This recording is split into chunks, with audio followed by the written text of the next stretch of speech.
Hello students, this is the second part of the lesson. Second, the scholar composed by Robert Saudi.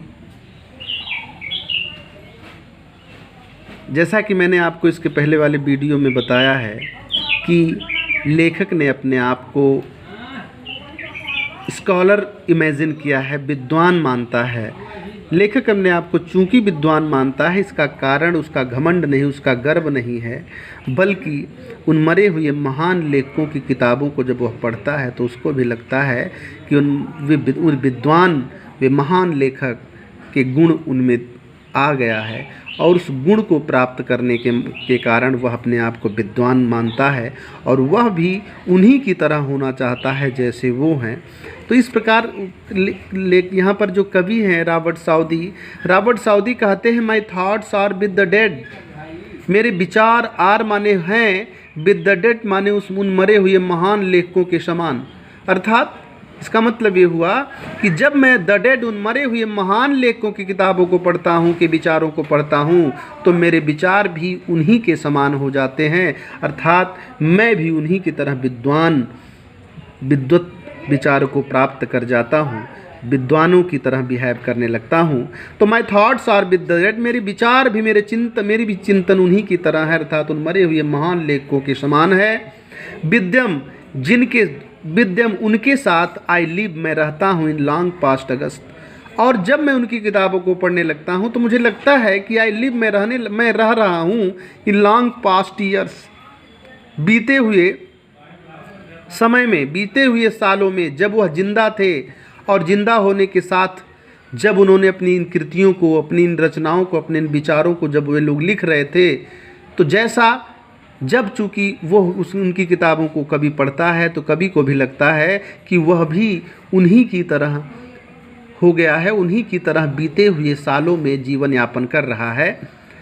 और इस प्रकार उस समय उन मरे हुए लेखकों के जीवन काल में जब वह उन रचनाओं को लिख रहे थे तो जैसा उसके विचार थे वैसा इनके भी विचार हो जाते हैं। तो इनको भी लगता है कि मैं भी उन मरे हुए महान लेखकों के साथ, विद्यम उनके साथ मैं भी बीते हुए सालों में रह रहा हूँ। माई थॉट्स, और मेरे भी विचार आर विद द डेड, उन मरे हुए महान लेखकों की तरह ही हैं, अर्थात हो गए हैं। डियर वर्च्यूज लव, कवि कहता है यहाँ पर रॉबर्ट साउदी अर्थात विद्वान व्यक्ति यहाँ पर कहता है कि डियर वर्च्यूज लव, उनके गुणों से प्रेम करता हूँ। डियर फॉल्स कंडेम, और उनके अवगुणों को कंडेम, और उनके अवगुणों को त्याग देता हूँ। और यहाँ पर बताया गया, यानी उनके अवगुणों को त्याग देना मतलब कंडेम करना, मतलब यहाँ पर ये हुआ कि जब मैं उनकी किताबों को पढ़ता हूँ तो उनके गुणों से मुझे प्रेम हो जाता है और उनमें जो फॉल्स थे मुझे लगता है कि उनमें ये कमियाँ थी, उन कमियों को मैं क्या करता हूँ, उपेक्षित कर देता हूँ, उसको नेग्लेक्ट कर देता हूँ, उस पर ध्यान नहीं देता। Partake their hopes and fears, और कभी कहता है कि चूँकि मैं बीते हुए सालों में उन्हीं के साथ जीवन यापन करता हूँ, ऐसा मुझे लगने लगता है, तो मुझे यह भी अनुभव होता है, ऐसा लगता है कि पार्टेक दियर होप्स, उनकी होप्स आशाओं में अर्थात आकांक्षाओं में, एंड फियर्स और भय में पार्टे के हिस्सा बटाता हूँ। अर्थात जिन जिन चीज़ों से उन्हें आशा थी, आकांक्षा थी, उन चीज़ों की आकांक्षा मैं भी करने लगता हूँ। एंड फियर्स, और जिन जिन चीज़ों से वे डरते थे उन चीज़ों से मैं भी डरने लगता हूँ। अर्थात उनकी आशाओं और उनके भय में मुझे ऐसा लगता है कि पार्टे एक हिस्सा बटाता हूँ, भाग बंटवारा करता हूँ। एंड फ्रॉम दियर लेसन्स, और उनके लेसन से अर्थात उनकी शिक्षाओं से, अर्थात उनके कृतियों से, सीक एंड फाइंड इंस्ट्रक्शंस, और उनकी कृतियों से अर्थात उनके लेसन से, अर्थात विचारों से भरे हुए पाठों से मैं क्या विद एन हम्बल माइंड, एक हम्बल माइंड से, विनम्र मन के साथ, विनम्र मस्तिष्क के साथ इंस्ट्रक्शन को ढूंढता हूँ, अर्थात ज्ञान को ढूंढता हूँ एंड फाइंड और प्राप्त करता हूँ, अर्थात उनके ज्ञान से भरे हुए लेसनों से मैं विद एन हम्बल माइंड विनम्र मन से इंस्ट्रक्शन को ढूंढता हूँ, अर्थात इंस्ट्रक्शन को ढूंढता हूँ एंड फाइंड और प्राप्त करता हूँ। इस प्रकार उन्होंने इस तीसरे स्टैंजा में अपने इन वक्तव्यों को व्यक्त किया।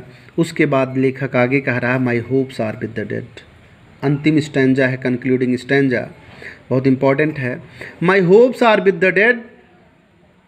विद्वान व्यक्ति कहता है कि माई होप्स, मेरी आकांक्षाएं अर्थात मेरी आशाएं, आर विद द डेड, उन मरे हुए महान लेखकों के समान है। अर्थात जैसी वे आकांक्षा करते थे, आशा करते थे, वैसे मैं भी आशा करता हूँ जब मैं उनकी किताबों के माध्यम से उनसे इंटरेक्ट करता हूँ, उनसे आमना सामना करता हूँ। एंड एनन शीघ्र ही, और शीघ्र ही माई प्लेस, मेरा भी स्थान विद्यम उन्हीं के साथ बिल्बी हो जाएगा, और शीघ्र ही मेरा भी स्थान उन्हीं के साथ हो जाएगा, अर्थात और शीघ्र ही मेरा भी स्थान उन्हीं के समान हो जाएगा, उन्हीं के साथ हो जाएगा, अर्थात मरने के बाद जिस प्रकार से वे महानता को प्राप्त कर चुके हैं उसी प्रकार से मैं भी महानता को प्राप्त करूंगा। And I with them shall travel on through all futurity, at leaving here a name I trust that will not perish in the dust.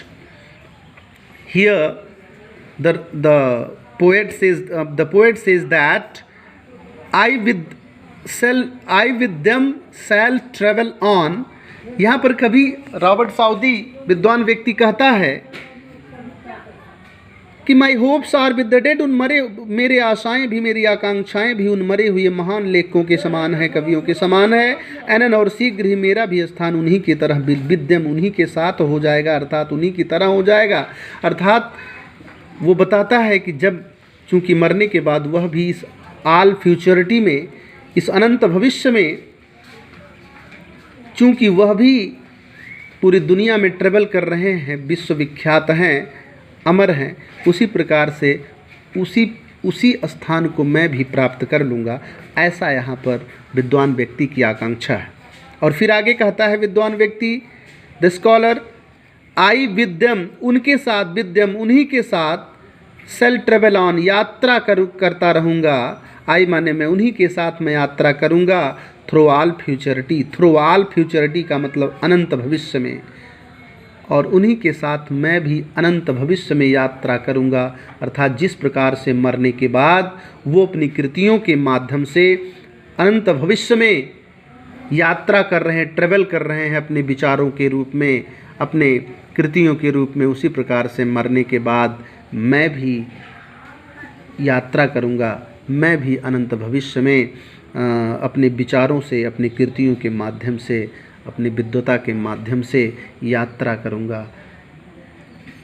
Eight leaving here a name, और इस प्रकार यहाँ पर yet leaving here a name, और यहाँ पर नाम, और हियर अर्थात इस संसार में मेरा भी नाम छूट जाएगा। लीव माने छोड़ना। इसी प्रकार और इस प्रकार यहीं अर्थात इस संसार में नाम छूट जाएगा। आई ट्रस्ट, मेरा विश्वास है, अर्थात मैं भी विश्वास करता हूँ, मेरा भी यह विश्वास है कि मेरा नाम भी यहाँ छूट जाएगा, अर्थात इस संसार में जिंदा रहेगा। That will not perish in the dust. जो दैट माने जो, अर्थात जो मेरा नाम इन द डस्ट, धूल मिट्टी में, विल नॉट पेरिश, नष्ट नहीं होगा, अर्थात मेरा विश्वास है कि उन्हीं की तरह मेरा नाम भी इस दुनिया में अमर हो जाएगा, धूल मिट्टी में नहीं मिलेगा। इस प्रकार रॉबर्ट साउदी का ये जो लेसन है बहुत ही इम्पोर्टेंट लेसन है, अद्वितीय लेसन है। द स्कॉलर में जैसा कि मैंने पहले बताया कि कवि अर्थात रॉबर्ट साउदी जो अपने आप को विद्वान व्यक्ति मानता है और उस विद्वता के कारण और उस विद्वता का कारण गर्व नहीं है, घमंड नहीं है, बल्कि विनम्रता है यहाँ पर। क्योंकि वह उन मरे हुए महान लेखकों के विचारों को पढ़ता है और उनके जो गुण हैं उन गुणों को अपनाता है, विद्वता को अपनाता है और अवगुणों को कंडेम करता है। इस प्रकार से वह भी अपने आप को महसूस करता है कि वह भी विद्वान हो गया है और वह भी उसी परिणति को प्राप्त करना चाहता है जैसे वे मरे हुए महान लेखक परिणति को प्राप्त किए हैं। Thank you students. नेक्स्ट मैं अगला लेसन पढ़ाने का प्रयास करूंगा। 2 लेसन पोएट्री हो चुका है, ये आज दूसरे लेसन का अंतिम है। अंतिम स्टैंजा मैंने आपको पढ़ा दिया है, अंतिम पार्ट। इस प्रकार 2 लेसन हो गया है इसका। इन दोनों लेसन का यानी मर्सी और द स्कॉलर दोनों ही लेसन्स की जो सेंट्रल आइडिया है और एक्सप्लेनेशन ऑफ स्टैंजा है उसको मैं आप लोगों को प्रोवाइड करूँगा इसी टेलीग्राम पर, और वहाँ से आप लोग फेयर में नोट कर लेंगे। Thank you.